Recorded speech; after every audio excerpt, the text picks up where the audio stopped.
मध्यशिक्षित समाज रे से माने ही सबुठारु अवहेलित एही उद्देश्य रे एक क्षुद्र नाटक शीर्षक वृद्धाश्रम।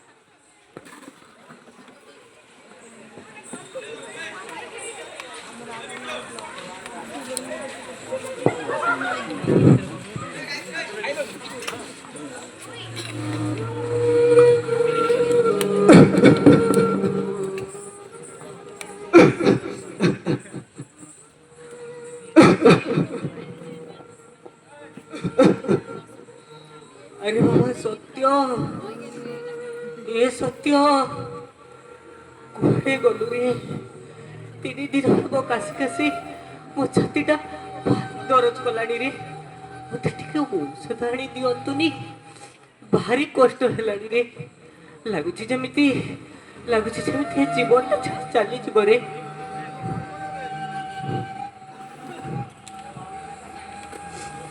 ओहो बापा सकाळे सकाळे पुणी तम ड्रामा आरंभ हो गला राती सारा तो कासे कासे टिके शांति रे सोइबाकू दउन तथापि तम मन शांति हेनी जे पुणी आरंभ करिदेल केबे के जानिए जंजाल रू मुक्ति मिलिबा नहीं रे बाबा मु बहुत चेष्टा कले मु बकास फटकई पारबी रे लागुची जेमिति ए छाती भितरटा मोर फाटी जीव मते बुंदे पानी दियंतुनी मोर ऑफिस टाइम हेलानी तमे निजे जाई नै आसा बहुमा ए बहुमा कुआडे गलो काहे गोटे बहुमा बहुमा चिल्लौच कहलो मो बरे रोसे करूची कासी कासी मो तोटी सुखी गलानी हेले निया नगा आखि ठाकू कोन पानी को देखा जाउची जे तबे पानी पी दबो हो एठी टिके सुख पड़िबा। हे प्रभु सब तुमरी दया।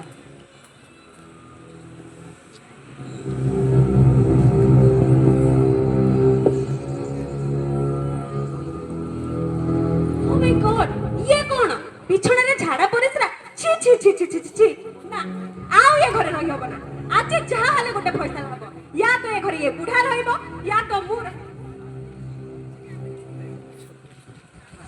हेलो हेलो कौन गोटे हालो हालो होउछ सेते बोलू आज भीतर तुम ये बापा को नेके कोठी छाड़ो नहले मु ये घरे छाड़ी चली जिबी कहूची हो हो तुमे व्यस्त होनी मु आज जाई से व्यवस्था करूची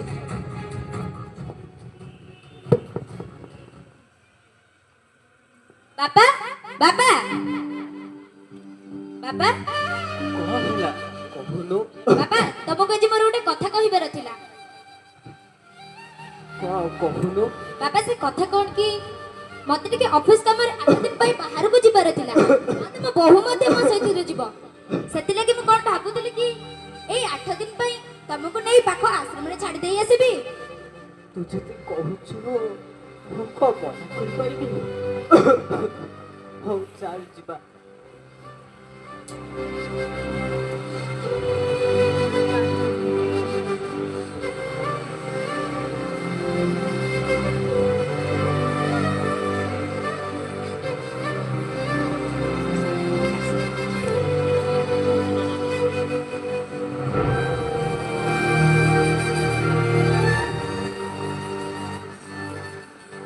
नमस्कार आज्ञा नमस्कार आपण को ना कोन सूरजकांत साहू मो ना आलोक चंद्र महापात्र एठी समस्त मते आलोक बाबू बोली डाकंती कथा कह कि आलोक बाबू तू एठी मात्र 10 ରୁ 8 दिन पई रहिबा पई आछि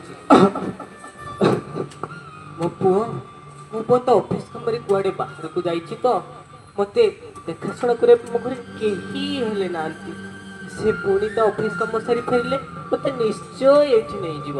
अच्छा हाँ हला आप पुओ को टिके फोन कले मु ताको पचारे सब भलर जे ऑफिस रे पहुंची कि नाही।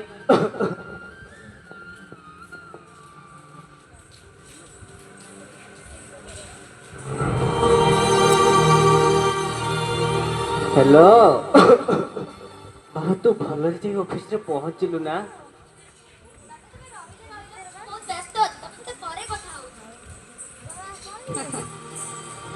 कौन कहला आपण को पुआ कहला टिके परे फोन करिबी ହଉ ଦେଖାଯାଉ ସେ ଟିକେ ପରେ କେବେ ଆସୁଛି। ତେବେ ରାତି ବହୁତ ହେଇଗଲାଣି, ଚାଲନ୍ତୁ ଆପଣ ଶୋଇଯିବେ।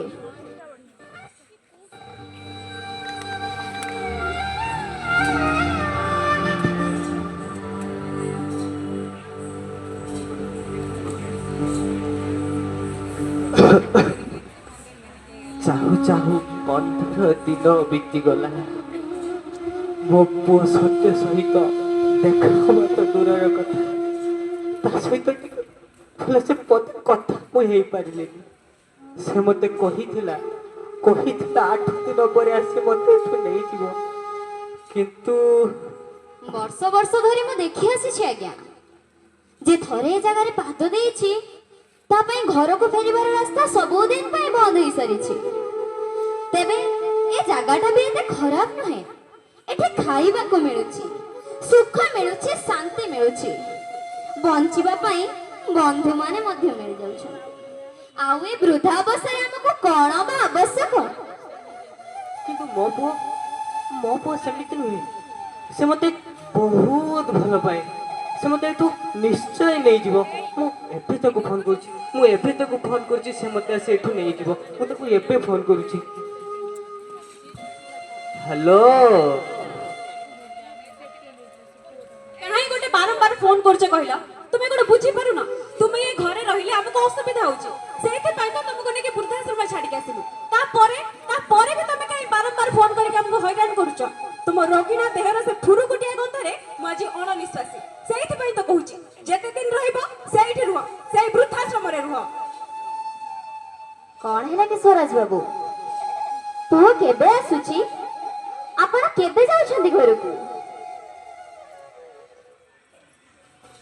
ପୁଅ ମୋର ବଡ଼ ଲୋକ, ବଡ଼ ଅଫିସର, କେତେ ବଡ଼ ଫ୍ଲାଟ୍ ତାର, ବଡ଼ ବଡ଼ କାର।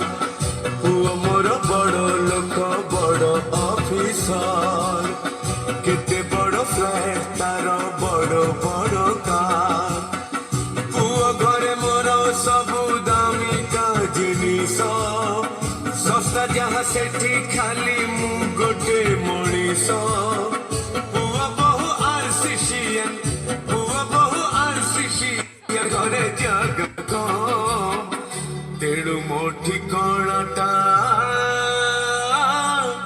ଅନାଥ ଆଶ୍ରମ। ତେଣୁ ମୋ ଠିକଣାଟା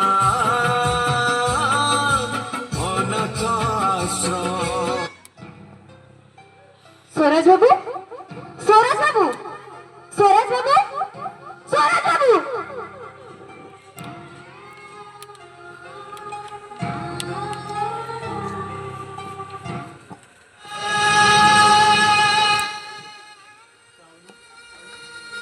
କେବଳ ସ୍ୱରାଜ ବାବୁ ନୁହେଁ,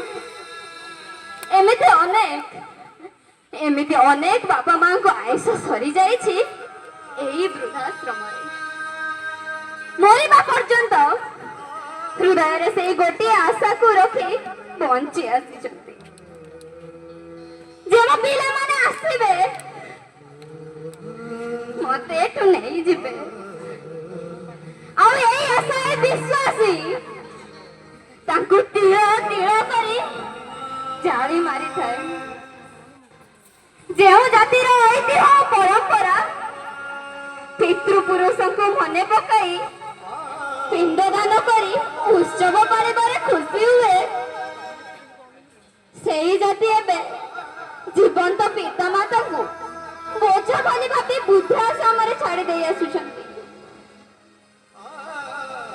ଯେଉଁ ବାପା ତୁମ ସ୍ୱପ୍ନକୁ ସାକାର କରିବାକୁ ଯାଇ ନିଜ ଜୀବନକୁ ବାଜି ଲଗାଇ ଦେଇଛନ୍ତି, ତୁମ ଜଲପଥକୁ କୁସୁମିତ କରିବାକୁ ଯାଇ ନିଜେ କଣ୍ଟକିତ ପଥକୁ ଆଦରି ନେଇଛନ୍ତି। ତୁମର ଖୁସି ପାଇଁ ଯିଏ ସବୁ ଖୁସିକୁ ଜଳାଞ୍ଜଳି ଦେଇ ତ୍ୟାଗର ଚଳନ୍ତି ପ୍ରତିମା ସାଜିଛନ୍ତି, ତାଙ୍କୁ ତମେ ଭୁଲି ଯାଉଛ କିପରି? ତାଙ୍କୁ ତମେ କିପରି ଆଣି ବୃଦ୍ଧାଶ୍ରମରେ ଛାଡ଼ି ଦେଇ ଯାଉଛ? ଯାହାଙ୍କ ସାହାରା ପାଇ ଆମେ ଦୁନିଆରେ ପରିଚୟ ସୃଷ୍ଟି କରୁ, ତାଙ୍କୁ କେବେ ଆମ ନିଜଠୁ ଦୂରେଇ ଦେବା ନାହିଁ, ଏହା ଆମେ ଏଠାରେ ଶପଥ